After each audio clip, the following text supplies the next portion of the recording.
Крыму 17:00.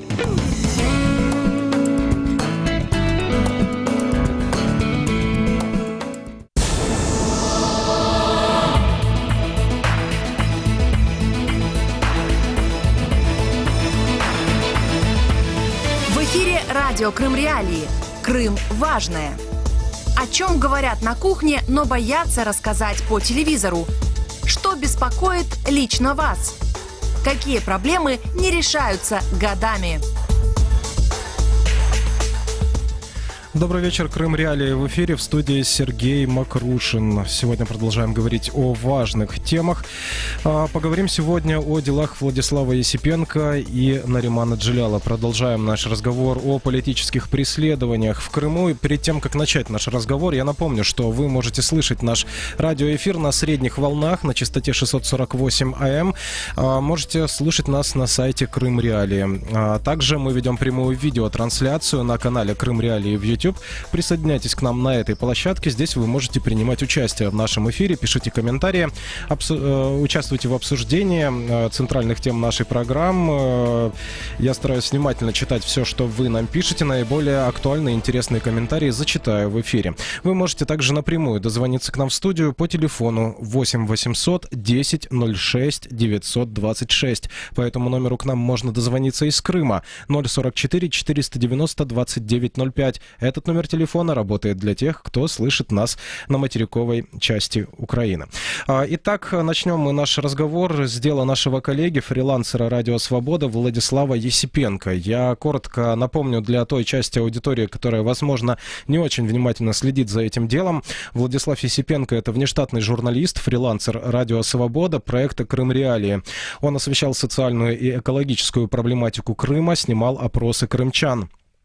Сотрудники ФСБ задержали Владислава Есипенко в Крыму 10 марта 2021 года по обвинению в сборе информации в интересах спецслужб Украины, а также хранении в автомобиле самодельного взрывного устройства. В течение 27 дней после задержания к Есипенко не допускались независимые адвокаты. В то же время интервью с ним показал российский государственный телеканал «Крым-24». На видео, которое опубликовал сайт канала, Владислав Есипенко подтвердил, что снимал на полуострове для проекта «Крым Реалии», а также сказал, что якобы дублировал отснятое видео украинским спецслужбам. Позже выяснилось, что это интервью было дано в здании Крымского управления ФСБ, а самого Владислава Есипенко перед этим интервью пытали. И вот сегодня прошло очередное заседание подконтрольного России суда по делу Владислава Есипенко. Об этом уже сообщил сайт «Крым Реалии». Я коротко скажу о том, какого характера было это заседание. Подконтрольный России Симферопольский районный суд 16 ноября провел выездное заседание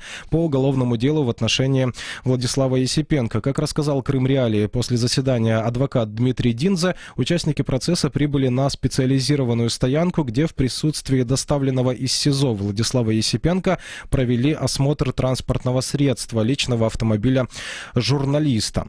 Подробнее о том, как проходило сегодняшнее заседание суда, мы поговорим с Лутфие Зудеевой, крымской правозащитницей. Немного позже, сейчас мы устанавливаем с ней связь. Я сейчас продолжу цитировать Дмитрия Динзе. По словам адвоката, Владислав Есипенко обратил внимание суда на отсутствие видеорегистратора, а также высказал мнение, что карман под рулевой колонкой, где якобы было обнаружено взрывное устройство, стал больше.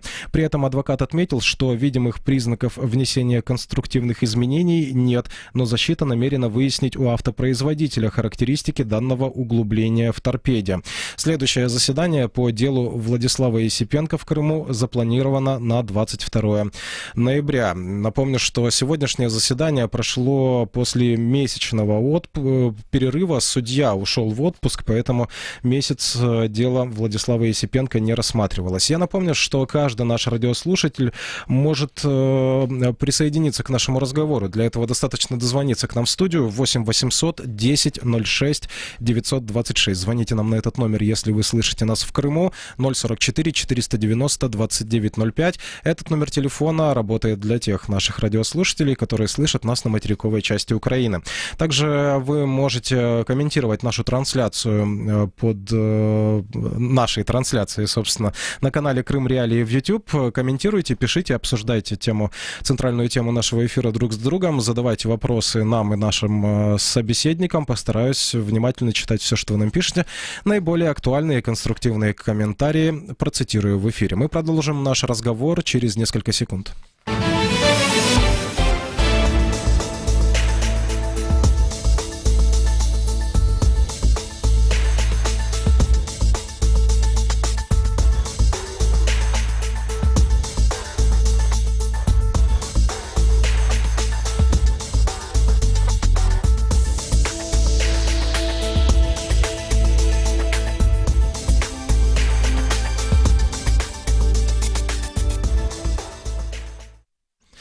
Итак, продолжаем эфир. Еще раз напомню номер телефона, по которому каждый наш радиослушатель может дозвониться к нам в студию. 8 800 10 06 926. По этому номеру к нам можно дозвониться из Крыма. 044 490 2905. По этому номеру звоните, если вы слышите нас на материковой части Украины. Мне подсказывают, что у нас есть звонок от радиослушателя. Добрый вечер, вы в эфире. Представьтесь, говорите. Добрый вечер, уважаемый Сергей Макрушин и все слушатели крымляне на 648 килогерц в приложении, которое, как всегда, рекомендую закачивать. А вопрос у меня, вот смотрите, один вопрос на двоих, как говорится. Вот как самочувствие вот у вашего журналиста и у адвоката, я так понял, вы будете вот эти две темы, двух вот этих людей, как, во-первых, здоровье, и какие действия, вот, как помогает Россия Радио Свобода и Свободная Европа. Заявление все я знаю, об этом много говорили, а вообще какая помощь идет вот, а для журналиста. А по поводу крымского, который, я так понял, в Крыму отлучили или его задержали, что-то такое было, как у него вообще дела, какие там будут действия приниматься со стороны Украины. Ну а вам, крымляне, донбасские удачи, ну и, как говорится, татите оружие, потому что сами все видите и слышите. И вам, конечно, тоже здравия, Сергей Макрушин. Спасибо за ваши вопросы. Обязательно передам их сегодня нашим собеседникам, в том числе и по вопросам поддержки, которые оказывается Владислава Есипенко. Обязательно поговорим мы сегодня об этом в нашем эфире. Но сейчас к нашему разговору подключается Лутфия Зудиева, крымская правозащитница. Лутфия, добрый вечер. Добрый вечер. Итак, я уже сказал очень коротко о том, что сегодня было выездное заседание Симферопольского районного суда. Можете ли рассказать об этом подробнее? Что происходило во время этого заседания?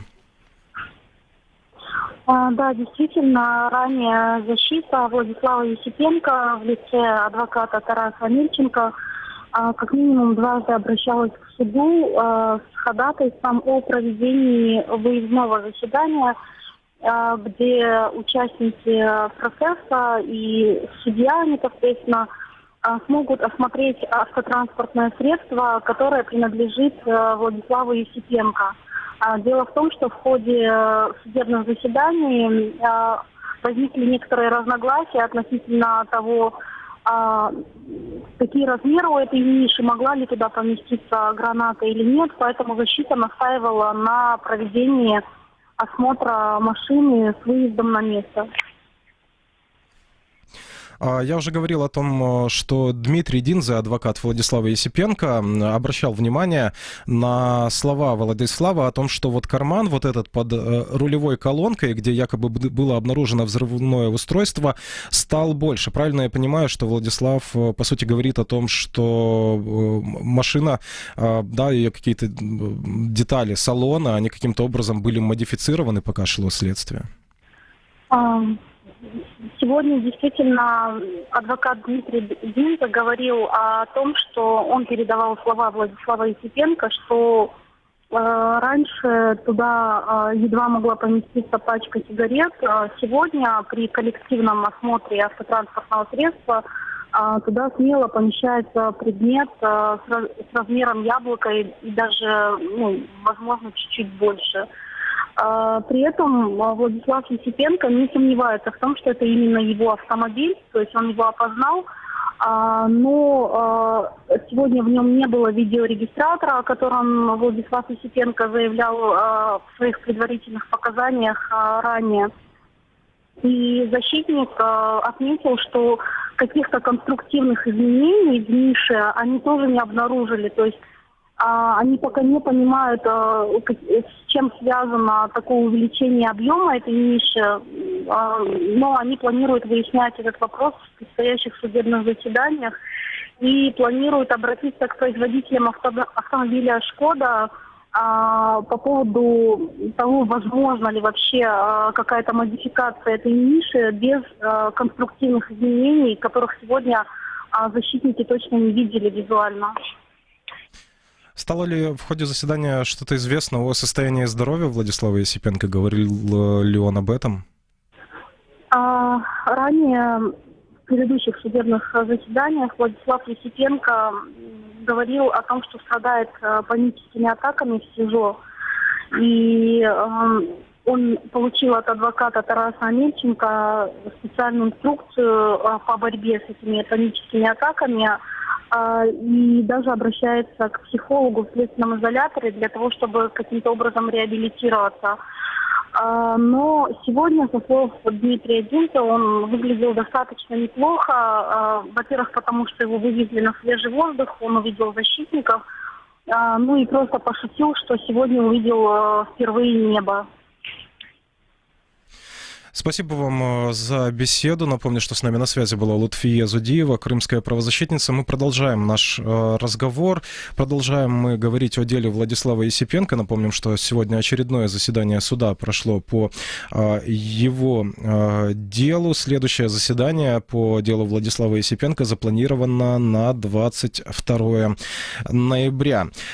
Мы уже неоднократно публиковали письма, которые пишет Владислав Есипенко из Симферопольского СИЗО. В частности, по этим письмам стала ясна картина, да, тех пыток, которые применялись к Владиславу Есипенко с той целью, чтобы он себя оговорил и сознался в том, что якобы работал на украинскую разведку.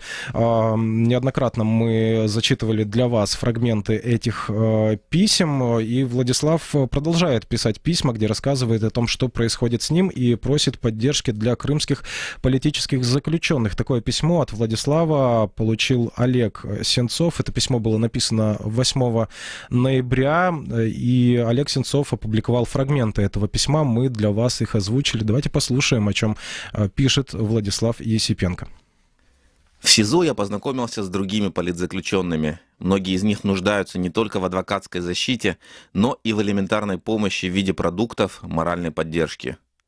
Через свою жену Катю я пытаюсь оказывать этим людям содействие. Когда это получается, меня сильно вдохновляет. А многих из них в Украине знают мало или вообще не знают. Олег, обращаюсь к тебе с просьбой. Каждый из наших ребят, сидящих здесь, хочет побыстрее выйти на свободу, но когда это случится, никто не знает.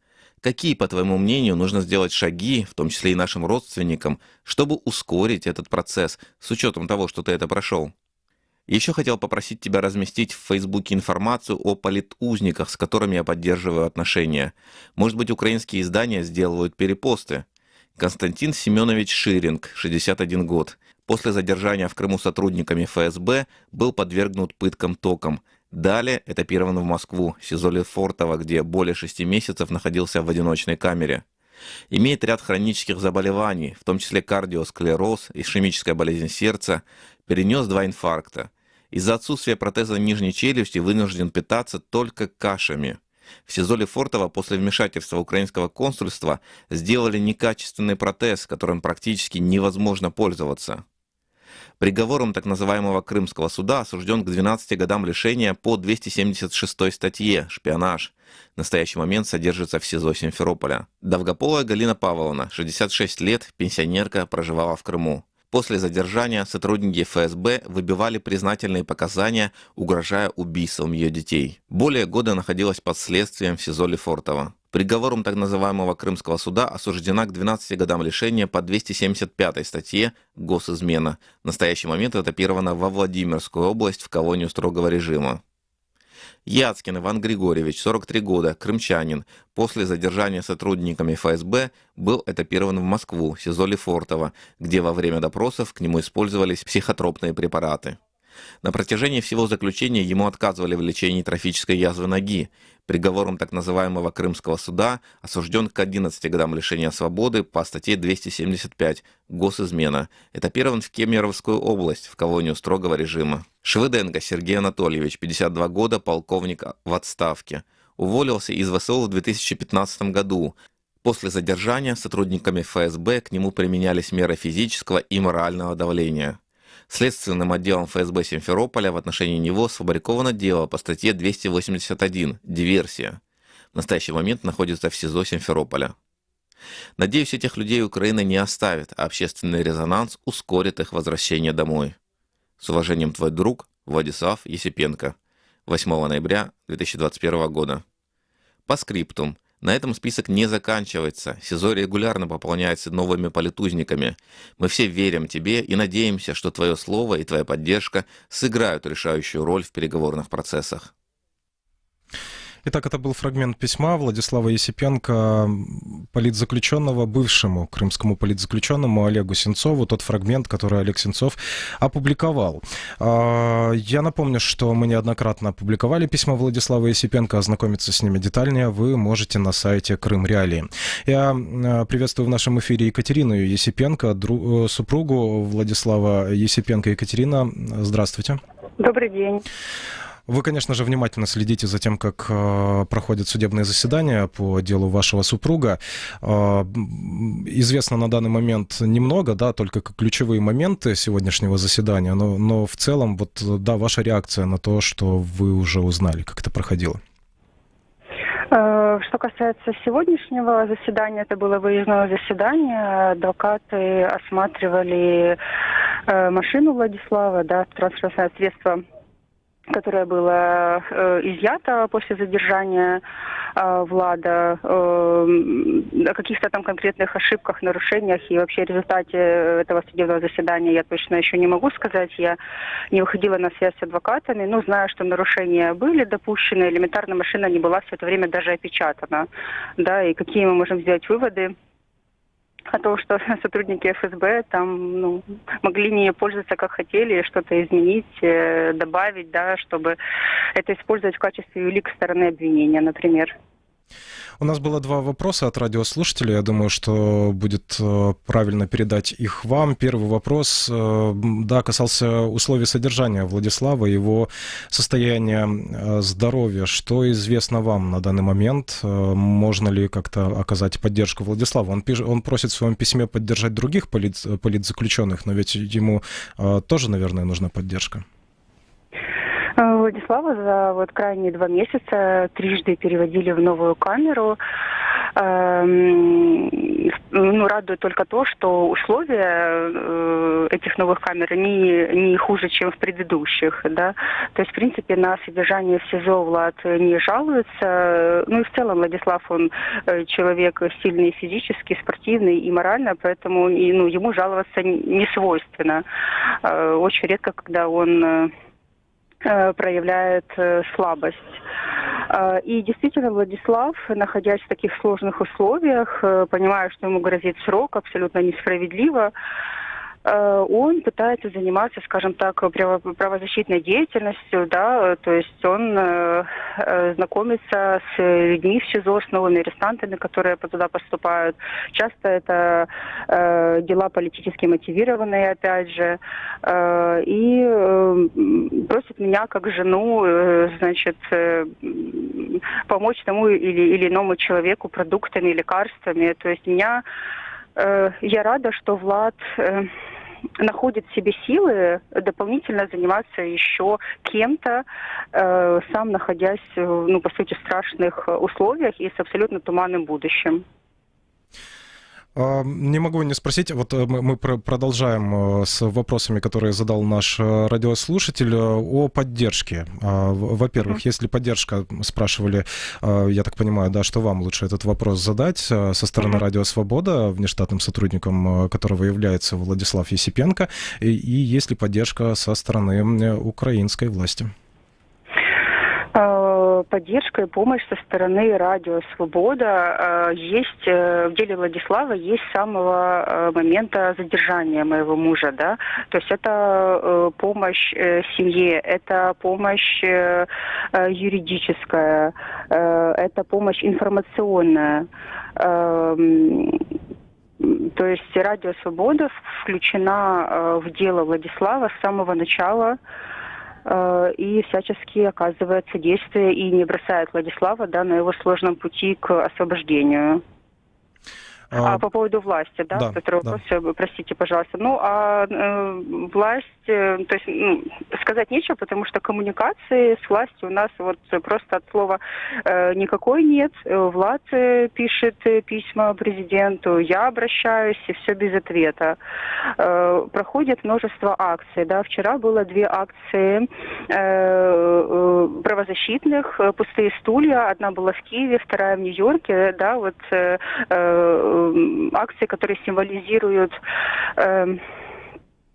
нахождение за решеткой вот журналистов, писателей, да, то есть людей, которые сейчас не с нами, да, и на эти акции приходят неравнодушные люди, артисты, правозащитники, бывшие политзаключенные. Вот на акции в Киеве вчера был владыка Климент, гражданский защитник Владислава, он прочитал письмо Владислава, обращенное к Епифанию, вот, а Владу, в свою очередь, письмо написала украинская певица Кристина Соловей. В Нью-Йорке, например, в акции принимал участие экс-узник Кремля, писатель, журналист Владислав, прошу прощения, Станислав Асеев, да, который сидел в самой страшной тюрьме, наверное, изоляция в Донецке. Мария Тамак также была в Нью-Йорке с медийной инициативой за права людини. То есть равнодушных людей вокруг мало. Но кто остается осторонь, кто в стороне и кому это мало интересно, это офис президента, к сожалению, это наша власть. Вот просто я хочу услышать ответ на вопрос, что мы, как родственники политзаключенных, должны еще сделать, да, для того, чтобы президент Зеленский нас услышал и понял, что наши дети остались сиротами, да, что наши братья, мужья, в конце концов, отцы, пенсионеры находятся в тюрьмах незаконно, теряют там свое здоровье, жизнь, да, и самый главный вопрос, кто из офиса президента ответит за свое бездействие. Как вы думаете, почему так происходит? Я понимаю, что у вас есть вопросы к офису президента. У нас сегодня, мы ожидаем, что будет принимать участие в эфире первый заместитель постоянного представителя президента Украины в Крыму. Но я так понимаю, что к представительству президента у вас вопросов меньше. Вот, пожалуйста, это уточните. И по вашему мнению, почему так мало внимания кейсу Владислава Есипенко и других крымских политзаключенных? Да, действительно, вопросов к представительству офиса президента в Крыму, да, в частности, к Антону Кореневичу, Даше Свиридовой, Тамилы Ташевой у нас нет, потому что это тот офис, который действительно всегда на связи с родственниками политзаключенных и оказывает там и поддержку, и содействие. Но мы же понимаем, что бывшие политзаключенные, которые были освобождены, да, это те, о которых говорил президент Украины, да. Это те люди, о которых говорил президент Украины внутри страны, на международных площадках, на всех встречах. Но вот я была в октябре в Штатах, да, и у меня была, например, очень важная встреча в Госдепе с 2 заместителями госсекретаря США, да, и я должна сказать, что вот в Штатах почему-то охотнее принимают родственников политзаключенных, да, чем у нас в родной стране на Банковой. Вот почему так происходит? Мы хотим услышать от президента непосредственно, почему он не заинтересован освобождать наших родных, освобождать политзаключенных и возвращать их домой живыми и более-менее здоровыми. Реакция президента, да, человека уровня президента на это дело, безусловно, важна, но нас слушает много людей, часть из них находится в Крыму, часть на материковой части Украины. Если кто-то из наших радиослушателей захочет поддержать Владислава или других крымских политзаключенных, как это можно сделать? Все, чем можно поддержать Владислава и любого другого политзаключенного, написать ему письмо. Вот вы вспоминали, вы зачитывали письмо Владислава, которое он Олегу Сенцову адресовал, да, мы говорили про Галину Долгополу. Напишите ей письмо. Вот во Владимирскую область, поселок Головино, если я не ошибаюсь, значит, ИК, исправительная колония 1, 5-й отряд. Напишите Галине Павловне письмо. Она считает, что ее все бросили и они забыли. Вот у нее длился этап 50 дней.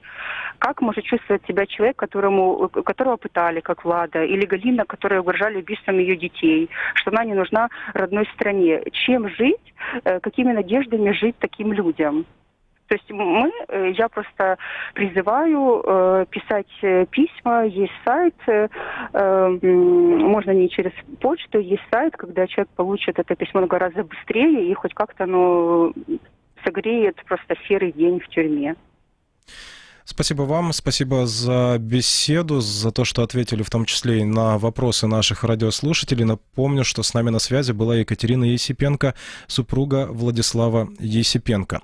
Мы продолжаем нашу программу, и я напомню, что у каждого нашего радиослушателя есть возможность задать вопрос в прямом эфире, задать вопрос нашим собеседникам, либо выразить свою точку зрения. Сделать это очень просто, достаточно дозвониться к нам по телефону 8 800 10 06 926. Этот номер телефона доступен для тех, кто слышит нас в Крыму. Из соседней России тоже можно дозвониться к нам по этому номеру телефона. Вот, в частности, наш радиослушатель постоянный, да, Александр из Москвы дозванивается к нам по этому номеру телефона. И 8 800 10 06 926, я его уже говорил. А номер телефона для тех, кто слышит нас на материковой части Украины, 044 490 2905. Также я напомню, что мы ведем прямую трансляцию на канале Крым Реалии в YouTube. Присоединяйтесь к нам на этой площадке. Здесь вы тоже можете комментировать происходящее в нашем эфире, обсуждать центральную тему нашей программы друг с другом, задавать вопросы нашим собеседникам, а может быть исправлять какую-то информацию, которая звучит в нашем эфире. Благодарны вам за любой формат участия в нашем программе. Дополняйте информацию, которая звучит в нашем эфире. Стараюсь внимательно читать все, что вы нам пишете. Вот пользователь под ником «Субъективное мнение» пишет: Владиславу держаться и крепиться. Вот такое пожелание. Ну что же, мы продолжаем наш разговор, и от дела Владислава Есипенко мы сейчас перейдем к делу Наримана Джиляла. Также есть новости по этому делу. Продолжим наше обсуждение буквально через несколько секунд. Хочешь принять участие в прямом эфире? Звони по номеру 8 800 10 06 926.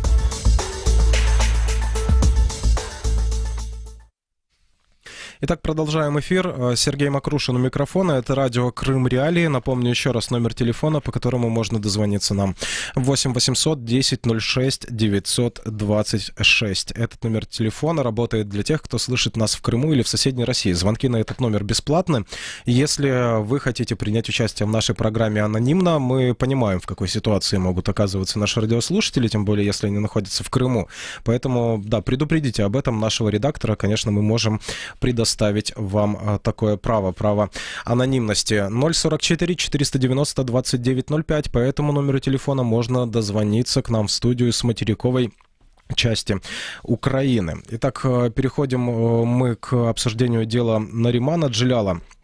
15 ноября защита крымско-татарского политика и активиста Наримана Джиляла подала кассационную жалобу на решение подконтрольного России Киевского районного суда Симферополя об избрании в отношении Джиляла меры пресечения в виде заключения под стражу. Об этом сообщил его адвокат Николай Полозов. Я напомню, что Нариман Джилял был задержан в рамках так называемого дела о диверсии на газопроводе в селе Перевальное. 3 и 4 сентября в Крыму российские силовики провели обыски и задержали 5 человек, в том числе Наримана Джиляла. 6 сентября в Крыму арестовали 4 задержанных. Это братья Азиз и Асан Ахтемовы, их отец Эскендер и еще один сын Эскендера Арсен Ахтемов.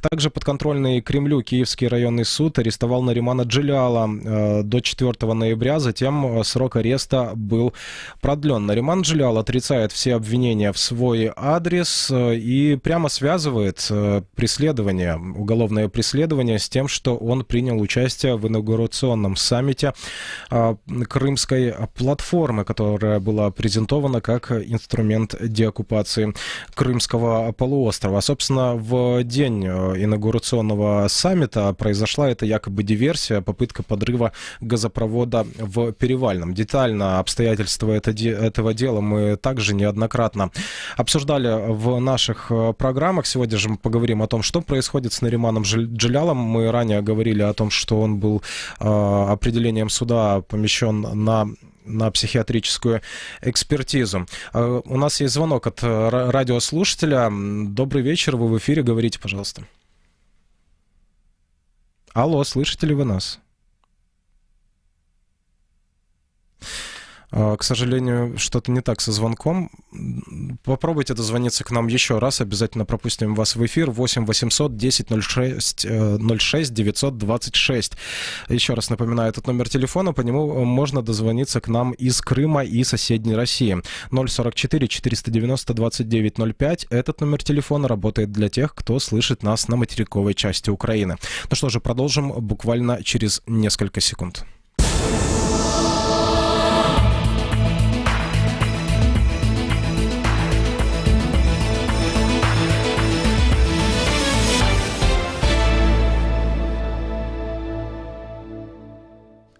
К сожалению, не получается у нас сейчас связаться с адвокатом Николаем Полозовым. Надеемся, что до завершения этого эфира все-таки получится наладить связь, но я его пока процитирую. Напомню, что 15 ноября защита Наримана Джиляла подала кассационную жалобу на решение подконтрольного России Киевского районного суда Симферополя об избрании в отношении Джиляла меры пресечения в виде заключения под стражу. Цитата. «Также были обжалованы постановления судьи Верховного суда Крыма о назначении судебного заседания апелляционной инстанции в закрытом режиме и апелляционное постановление Верховного суда Крыма об изменении постановления суда первой инстанции. После прохождения кассационной инстанции никаких процессуальных препятствий для обращения в ЕСПЧ не останется», отметил Николай Полозов. Я уже говорил о бэкграунде этого дела. Да, мы продолжим говорить о делах крымских политзаключенных. Я напоминаю, что сегодня мы два таких кейса обсуждаем. Это дело Владислава Есипенко и дело Наримана Джиляла. С нами на связи Дарья Свиридова, первый заместитель постоянного представителя президента Украины в Автономной Республике Крым и городе Севастополе. Дарья, добрый вечер. Добрый вечер. Итак, сегодня мы о двух таких кейсах говорим, о деле Владислава Есипенко, о деле Наримана Джиляла, но так уж получилось, да, что уже в рамках этого эфира были названы имена гораздо большего количества крымских политзаключенных. И первый вопрос такой: какие усилия сейчас предпринимает украинское государство для защиты тех людей, которых преследуют по политическим признакам в Криму? Ну, я, мабуть, буду говорити за наш орган влади, який я представляю. В першу чергу, і, мабуть, один з найважливіших зараз кроків задач для нашої команди є, власне, ініційований і зареєстрований президентом України законопроект про соціальний і правовий захист осіб, які були позбавлені волі внаслідок збройної агресії, який, власне, ми і громадськість, і ми, власне, працювали над його реєстрацією і подальшим прийняттям тривалий час. Власне, сьогодні такий законопроект нарешті зареєстрований, він поданий президентом, поданий як невідкладний, він включений вже до порядку денного, і ми дуже сподіваємось на його підтримку Верховною Радою. Власне, цей законопроект нарешті впорядкує державну політику щодо надання системної допомоги всім так званим політичним в'язням або іншим бранцям Кремля, які були захоплені в полон фактично на окупованих територіях або примусово вивезені на територію Російської Федерації. і він буде впорядковувати питання визначення категорій таких осіб, а саме закон сьогодні визначає 3 категорії таких осіб. Це цивільні полонені на Сході, це цивільні особи, які переслідуються з політичних мотивів, як, власне, пан Наріман Джелялов або Владислав Єсипенко, і військовополонені, а також порядок і види державної допомоги, що будуть їм системно надаватись. І мова буде йти не лише про надання допомоги на час позбавлення волі, як таким особам, так і їх родинам, але й про великий блок питань щодо їх реабілітації, відновлення медичної та психологічної допомоги після звільнення, чого також потребують наші громадяни. Тому для, власне, нашої команди зараз це питання номер 1. Це прийняття цього законопроекту, а в подальшому розробка відповідних положень урядових, які будуть забезпечувати виконання цього законопроекту і щоденне надання допомоги як полоненим, так і їх родинам. Бо, звичайно, ми розуміємо, що, власне, поки наші території окуповані, Російська Федерація може хоч щодня сотнями набирати заручників. На великий жаль, всі умовно 2 мільйони наших громадян на території окупованого Криму є потенційними заручниками Російської Федерації. І максимум, що ми можемо робити, поки територія окупована, це, власне, робити дії на захист наших громадян в контексті як надання їм такої підтримки на час позбавлення їх волі, так і після їх звільнення. Ну і, звичайно, другий важливий для нас напрямок роботи – це залучення міжнародної уваги до питань позбавлення волі наших полонених. Ми, власне, в рамках діяльності Офісу Кримської платформи, який діє на базі нашого представництва, за останні кілька місяців мали десятки зустрічей з послами і посольствами, які діють в Україні, іноземних держав. На кожній такій зустрічі ми піднімаємо питання утримання незаконного позбавлення волі наших полонених в Криму, наших. Попробуем сейчас мы восстановить связь с Дарьей Свиридовой. Как вы слышали, оборвался, к сожалению, звонок, но у нас еще есть эфирное время, поэтому попробуем сейчас продолжить наш разговор. Пока мы восстанавливаем связь, я напомню номер телефона 8 800 10 06 926. По этому номеру можно дозвониться к нам в студию из Крыма, и из соседней России тоже можно дозвониться к нам по этому номеру. 044 490 2905. Этот номер телефона работает для тех, кто слышит нас на материковой части Украины. Также я напомню, что мы ведем прямую трансляцию на канале Крым Реалии в YouTube. Открыта эта трансляция передо мной тоже. Читаю я внимательно все сообщения, которые вы нам оставляете, наиболее актуальные и конструктивные сообщения. Постараюсь озвучить в нашем эфире. Ну и, конечно же, звоните нам, задавайте вопросы нашим собеседникам и, конечно же, получайте ответы на ваши вопросы. Мне подсказывают, что восстановили мы связь с Дарьей Свиридовой. Дарья, как меня слышно? Чудово, чую вас. Да, давайте поговорим вот о чем. Вы говорили о том, что Украина пытается привлечь внимание международного сообщества к проблеме крымских политзаключенных, к историям крымских политзаключенных. А не складывается ли такое впечатление, что международное сообщество каким-то образом, возможно, устало от этой темы? И сложнее сфокусировать его внимание на проблемі кримських політзаключених? Ну, я б так не казала, власне, на всі наші звернення конкретно наші звернення до окремих посольств і послів, з якими ми працюємо, звичайно, в першу чергу мова йде про країни-партнери, країни, які стали учасниками Кримської платформи. Ми завжди зустрічаємо абсолютно відкриту позицію підтримки.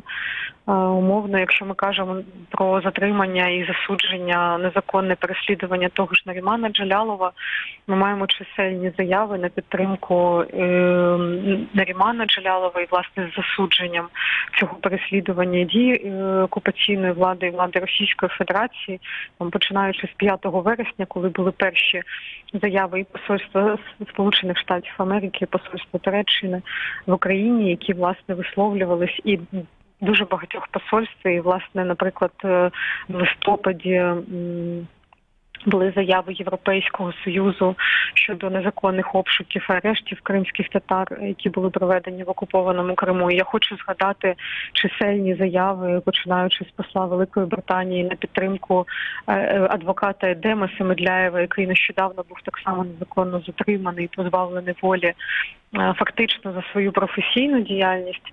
І такі заяви, і така публічна підтримка, власне, в першу чергу є дуже важливою, на наш погляд, в контексті безпосередньо безпеки наших бранців, які перебувають в тюрмах, бо, звичайно, міжнародна увага до них, скажімо так, озвучування їх імен, це просто, можна сказати, що це певний захист їм фізичний доволі часто під час перебування їх в полоні. Тому, з нашого досвіду, я б не сказала, що країни втомлені, як ви кажете, ми все ж таки бачимо доволі серйозну підтримку від багатьох держав, звичайно, в першу чергу від держав-членів, учасників Кримської платформи. В наших эфирах мы неоднократно говорили с правозащитниками, особенно с теми, кто отслеживает ситуацию в Крыму и политические преследования в Крыму, о разработке новых механизмов защиты политзаключенных, механизмов освобождения политзаключенных. И одним из механизмов называлось создание санкционных списков, введение санкций и украинских, и европейских против тех лиц, которые причастны к политическим преследованиям на территории Крымского полуострова. По вашему мнению, насколько этот механизм воплощается в жизнь? Потому что мы говорили в том числе и о введении санкций Евросоюза против ряда крымских силовиков и судей, которые принимали участие в политических процессах. Мы знаем о том, что не так давно прокуратура Автономной Республики Крым направила в суд обвинительное заключение относительно судьи, которая участвовала в политическом преследовании нашего коллеги, журналиста Николая Семены, но в полной ли мере развернут вот такой механизм применения санкций, расследования уголовного участия в политических преследованиях в Криму, по вашему мнению? Це трошки дві різні напрямки роботи. Перший напрямок – це притягнення до відповідальності осіб, причетних до таких переслідувань. І тут, мені здається, доволі добре розвивається цей напрямок роботи в Україні, тобто і поліція Автономної Республіки Крим, і прокуратура АРК та міста Севастополь на системній основі здійснюють розслідування таких фактів. За останні роки напрацьовано і, власне, доброю слідчу практику, і підготовка кадрів іде, і, що важливо, власне, багато повідомлень, багато доказів таких злочинів направлені, власне, зокрема, і зібраних правоохоронними органами нашими, направлені до міжнародних судових інстанцій, як то Європейський суд з прав людини, Офіс прокурора Міжнародного кримінального суду. Тому, якщо ми кажемо про питання документування і розслідування, мені здається, ця робота ведеться, і це, очевидно, непогано.